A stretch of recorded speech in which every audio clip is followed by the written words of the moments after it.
Dans l'actualité du 13h15, les étalons seniors ont obtenu leur ticket pour les phases finales de la CAN 2013, leur catégorie. Hier au stade du 4 août à Ouagadougou, les nôtres ont laissé planer le doute jusqu'à la dernière minute. Retour sur les temps forts de ce match.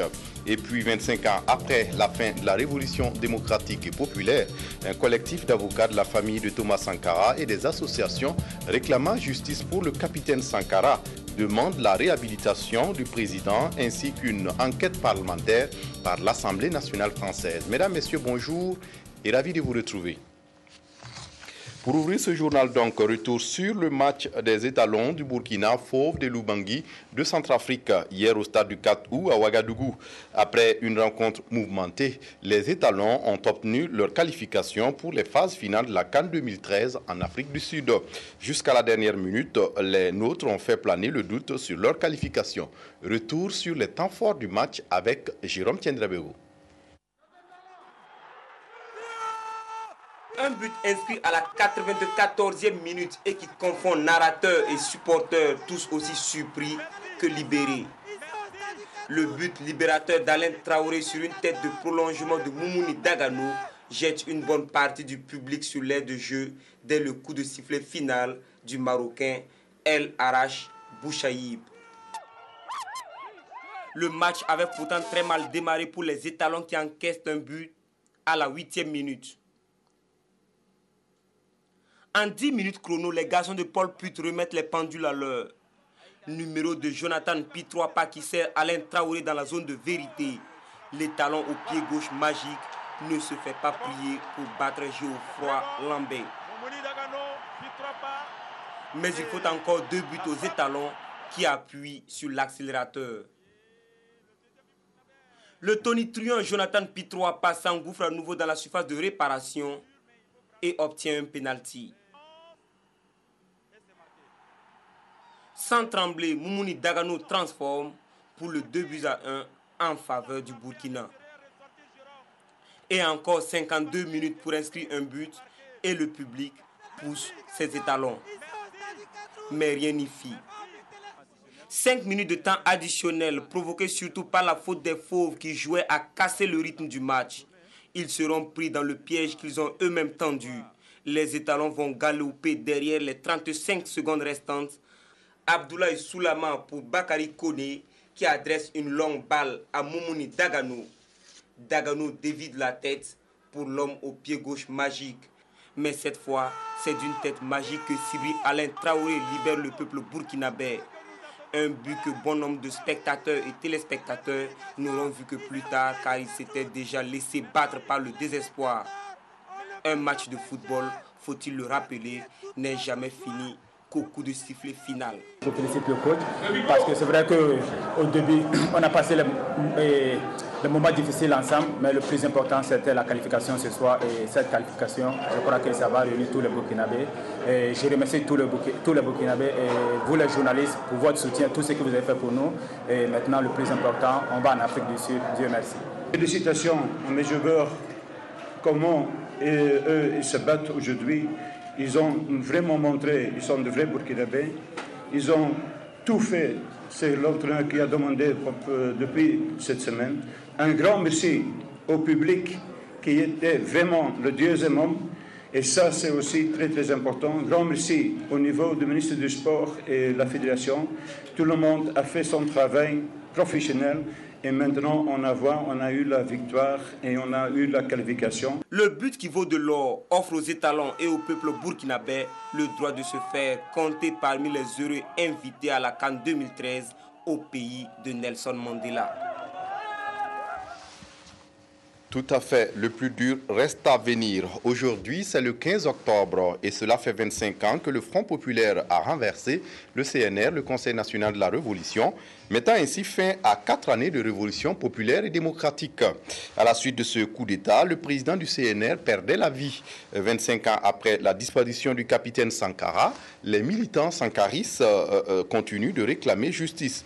Un dépôt de gerbes de fleurs est prévu cet après-midi sur la tombe au cimetière de Dagnoy dans la capitale burkinabé. Mais déjà ce matin, face à la presse, un collectif d'avocats de la famille de Thomas Sankara et des associations réclamant justice pour le président du CNR CNR se sont expliqués sur leurs nouvelles actions.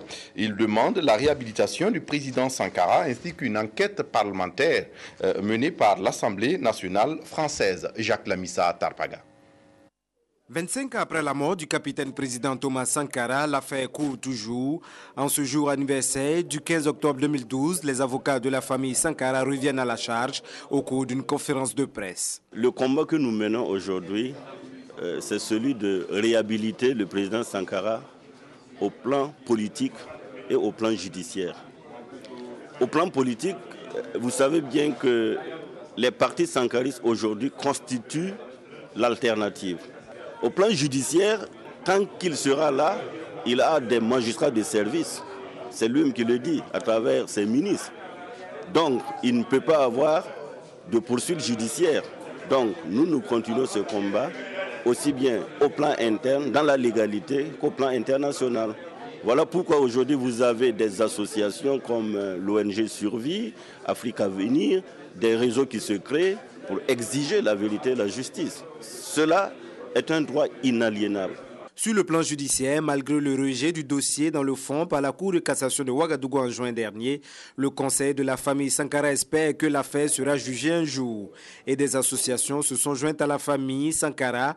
Une enquête parlementaire a même été demandée à l'Assemblée nationale française le 5 octobre dernier. On ne peut pas avoir une enquête parlementaire en France sans travailler avec des partis politiques. C'est un travail aussi que je fais avec l'association Survie, qui n'a pas non plus l'habitude de côtoyer les partis politiques et qui commence à le faire justement sur cette affaire Sankara. Nous sommes très vigilants sur le fait de ne pas être récupérés par des partis politiques. Nous sommes des partenaires des partis politiques, nous ne sommes pas soumis aux partis politiques, nous travaillons à égalité avec eux.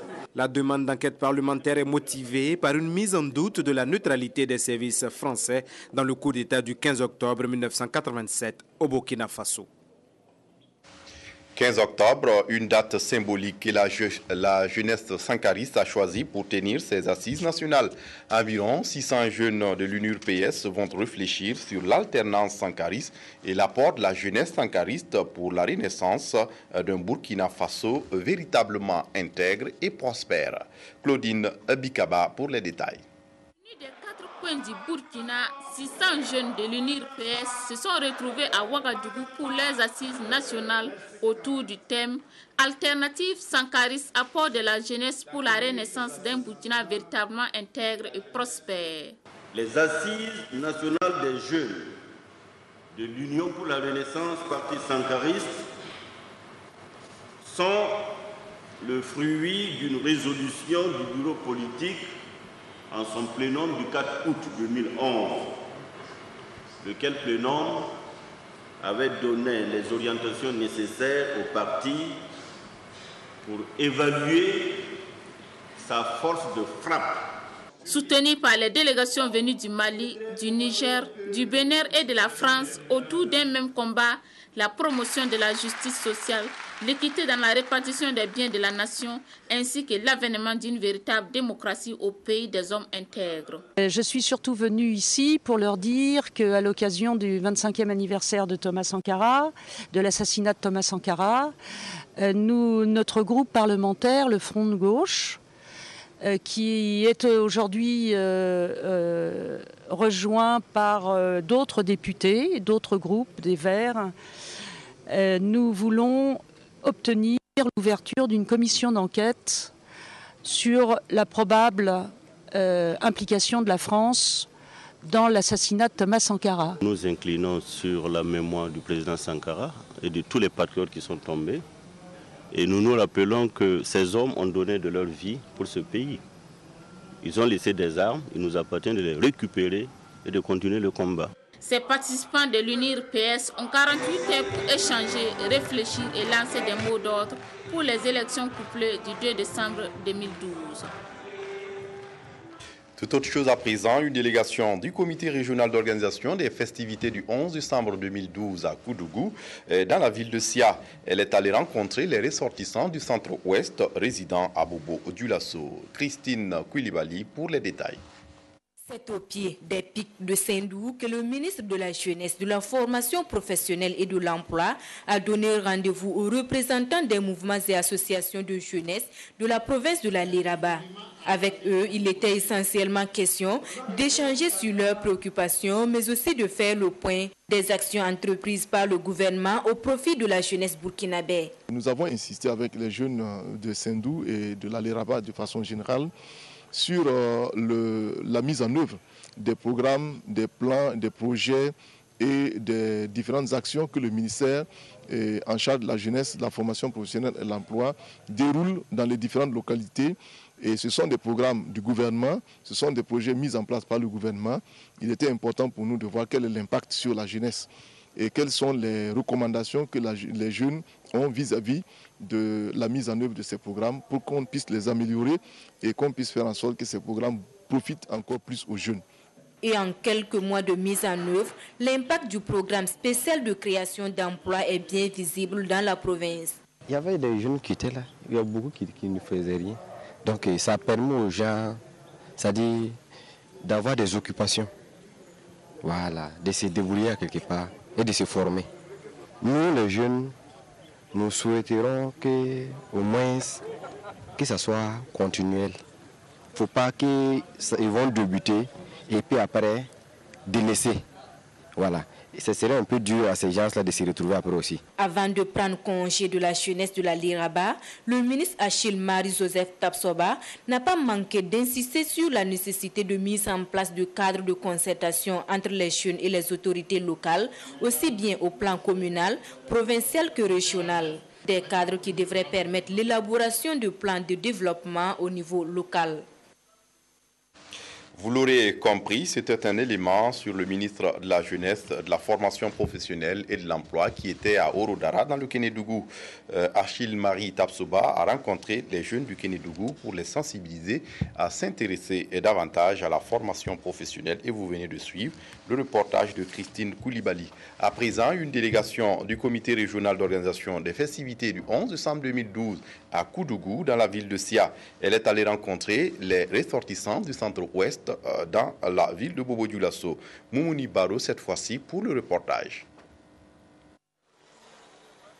Trouver un emploi de choix est de plus en plus un cauchemar pour la jeunesse burkinabé. Face à cette situation, les jeunes sont prompts à saisir les opportunités qui s'offrent à eux. Et ce n'est pas la jeunesse de Orodara qui dira le contraire. Et pour encourager cette jeunesse, le ministre de la Jeunesse, de la Formation professionnelle et de l'Emploi, Achille Marie-Joseph Tapsoba, est là pour les encourager et les inciter à aller vers l'entrepreneuriat. Et selon lui, le problème d'emploi est lié au manque d'expérience professionnelle due à l'organisation du système éducatif qui ne combine pas l'enseignement théorique et la formation pratique. Et en faveur de ces jeunes, le directeur provincial de la jeunesse, de la formation professionnelle et de l'emploi du Kénédougou fait le bilan des activités menées. Nous avons, au titre de la mise en œuvre du programme de création d'emploi, mis un certain nombre de jeunes en stade d'initiation et de pré-emploi. Nous avons pu faire l'inscription et l'acheminement d'un certain nombre d'à peu près 40 fiches de volontaires au centre régional de volontariat à Bobo-Dioulasso. Nous avons également inscrit à l'entrepreneuriat 102 jeunes pour la formation en entrepreneuriat dans le cadre du programme social de création d'emploi. Cette visite du ministre est bien perçue par la jeunesse. Cette sortie du ministre dans les chefs-lieux de province est très salutaire dans la mesure où ça lui permet de vivre en live les réalités vécues par les associations et ainsi que par la jeunesse.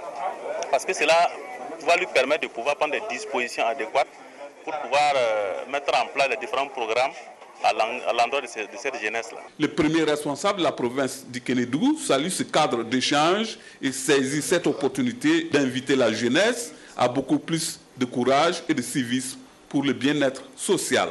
Il aurait fallu justement que nous puissions avoir l'occasion d'échanger de façon directe avec le ministre. Et j'ai dit en son temps que c'était une occasion pour la jeunesse, en tout cas de s'engager pour accompagner les différentes politiques de développement entreprises au niveau de ce ministère.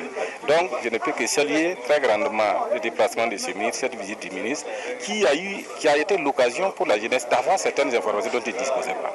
Cette rencontre fut l'occasion pour la jeunesse de Kénédougou dégrainer un chapelet de doléances, entre autres le manque de cadres d'épanouissement pour la jeunesse. Toujours les échos de la visite du ministre de la Jeunesse, de la Formation professionnelle et de l'Emploi à Orodara. Nous retrouverons dans nos prochaines éditions la délégation du comité régional d'organisation des festivités du 11 décembre à Koudougou qui était en visite dans la ville de Sia. C'est fini pour le FIRSIT 2012, le Forum national de la recherche scientifique et des innovations technologiques. Cette année encore, ce grand événement qui rassemble les scientifiques et inventeurs burkinabés et de la sous-région a permis d'exposer les résultats de la recherche et de l'innovation. Kadi Ouattara, Sylvestre Sieda.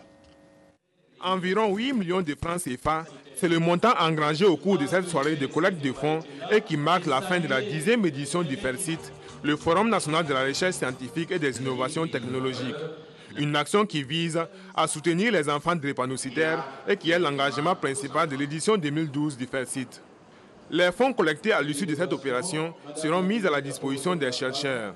Un appui pour les aider à mettre le produit FACA 80 sous forme pédiatrique.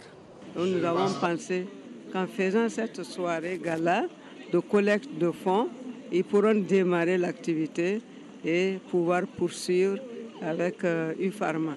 Autorisé en 2010, le FACA 80 est un produit recommandé dans le traitement préventif et curatif des crises drépanocytaires. Issu de la recherche depuis 1990 dénommé FACA.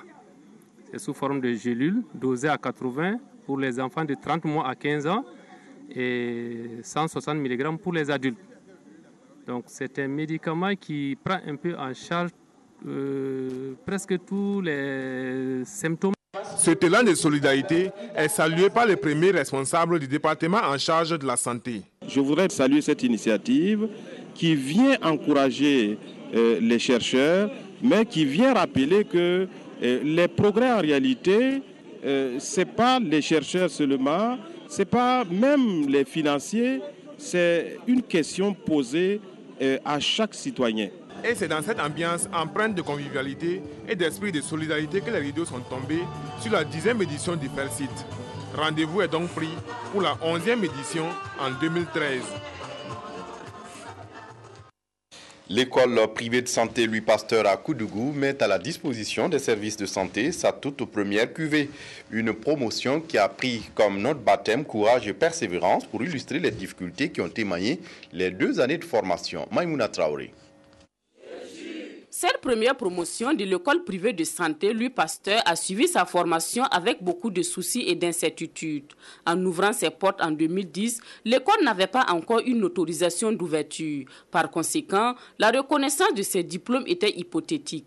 La bonne nouvelle est venue au cours de l'année 2012 où le centre de formation a reçu son récépissé de reconnaissance. C'est tout heureux donc que ces 53 élèves, agents itinérants de santé, accoucheuses auxiliaires et infirmiers brevetés prêtent serment. On est venu s'inscrire, mais on ne savait pas que l'école avait des difficultés. Bon, c'est après, maintenant, vers la fin de l'année, qu'on a appris que l'école n'est pas reconnue, donc on ne pouvait pas faire des stages. Mais avec ça, le fondateur nous a soutenus, il a poursuivi sa lutte. On est heureux aujourd'hui, tout est rentré dans l'ordre. On a notre diplôme comme ceux de l'NSP, il n'y a pas de problème. Ceux qui veulent faire l'intégration, ils font. Mais ceux qui veulent aller travailler dans les cliniques, pas travailler dans les cliniques. On était très inquiets. Même les parents, pour prendre le risque de payer, c'était tout un problème. Mais on remercie le Seigneur. Tout est prêt, enfin prêt aujourd'hui. Donc, on est très fiers. Pour illustrer cette situation, la promotion a pris pour nom de baptême courage et persévérance. J'ai proposé cela parce que ce soit à mon niveau, que ce soit au niveau des élèves, que ce soit au niveau des parents, il nous a fallu du courage. La persévérance parce qu'on s'est accroché, on s'est battu corps et âme. Et Dieu merci, on a eu des oreilles attentives. Le parrain de la promotion, Théophile Zongo, a invité ses filleuls à être des agents de santé loyaux, consciencieux, compétents et prêts à soulager la douleur humaine sans aucune distinction. La loterie nationale burkinabé forme ses agents de club PMUB à la démarche qualité. Pendant 5 jours, ils vont se familiariser avec tout ce qui peut les aider à relever le challenge. Yankiteda. Être constamment au service de la clientèle, c'est le mot d'ordre à la LONABé, la loterie nationale du Burkina pour l'année 2013. La voie choisie, c'est la démarche qualité. Pour se donner la chance d'y arriver, La Maison de la Chance renforce les capacités de son personnel et des gérants des clubs PMIB de la direction régionale du centre.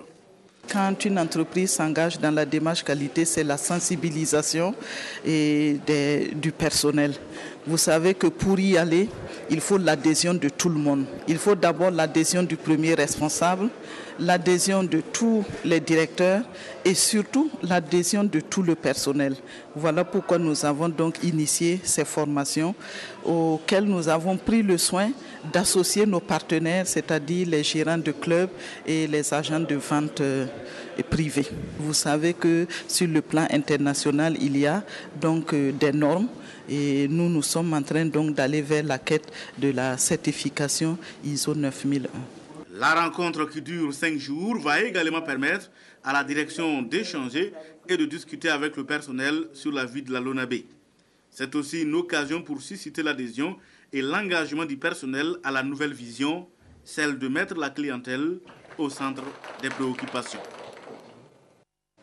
L'association Venum Puire fait des dons de kits scolaires et du matériel de propriété à l'école primaire publique Wen Managda du secteur 17 de Ouagadougou. Un geste destiné aux élèves pour renforcer leur éducation scolaire et parascolaire. Nathalie Sawadogo, Nyakiteda. Des kits scolaires et du matériel de propriété d'une valeur d'1 200 000 francs CFA, c'est le don fait par l'association Venum Puire à 50 élèves orphelins et enfants vulnérables de l'école primaire publique Wen Manegda du secteur 17 de Ouagadougou. Posons-nous souvent la question, qu'est-ce que je fais pour les autres, pour mes voisins? Qu'est-ce que je peux faire pour mon quartier? Qu'est-ce que je peux faire pour la commune? Ça doit commencer par nous. Et au lieu tout le temps de rejeter la balle à autrui, c'est dans ce sens quand même que l'association a essayé avec nos moyens de bord, voilà, pour venir en aide un tant soit peu à la couche défavorisée. Très émus par cette marque de solidarité, les responsables de l'établissement et de la mairie de Ouagadougou ont remercié les donateurs et promettent une bonne utilisation du matériel. C'est un grand apport pour nous, surtout pour les élèves en situation, pour les élèves nécessiteux. Cela leur permettra en tout cas de redoubler d'efforts. Et je sais que les efforts de l'association ne resteront pas vains. Cela permettra une fréquentation en tout cas régulière et un travail assidu au niveau de l'école. Il faut saluer vraiment énormément cette association parce que cette association en fait est en train de nous accompagner. Ce qu'ils ont fait, en fait, c'est la commune qui doit le faire. Mais en fait, l'action qu'ils ont posée est encore plus significative parce que les actions s'adressent à des enfants déshérités. Ils vous ont dit que c'est des enfants orphelins, des enfants issus de familles défavorisées. Ça veut dire que nous, on a donné des fournitures aux écoles, mais ça vient en appui. Donc, il faut vraiment saluer ce genre d'initiative. L'association Venum Puire, créée en mars 2012, a pour objectif principal de contribuer